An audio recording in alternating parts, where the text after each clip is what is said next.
Zua pa phong ta he lei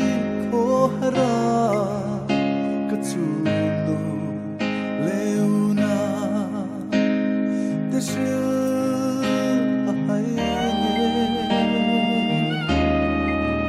nem ka thiam big silo lung ka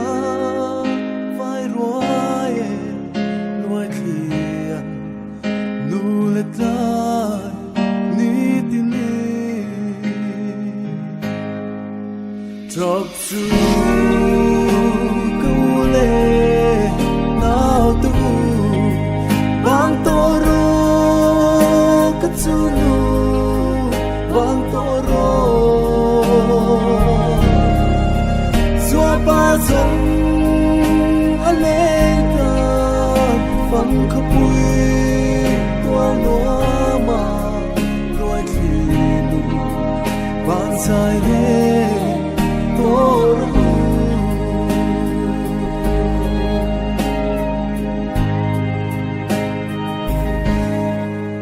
zum nu le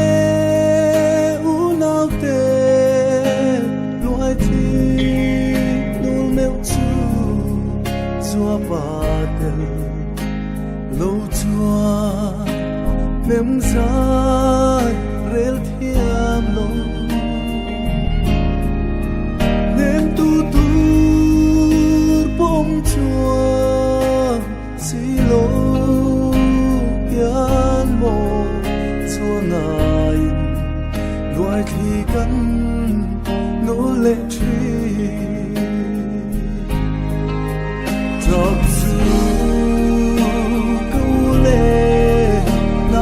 to bang toro katsunu bang toro zua pa zong aleka phang khapui tua lua ma loi thi nu ban sai re toro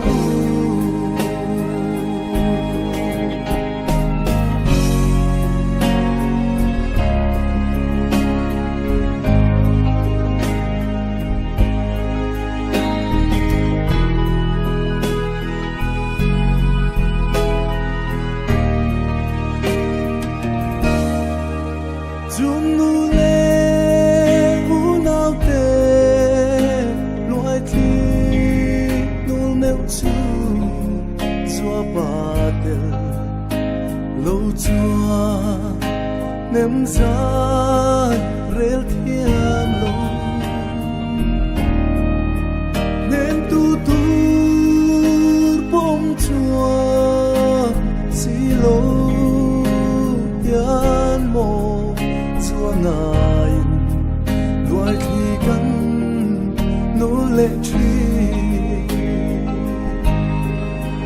talk to câu lệ nào tu bang toro cất chu nu bang toro zua pa zong a lên phang khapui tua loa ma loi thi nu ban sai re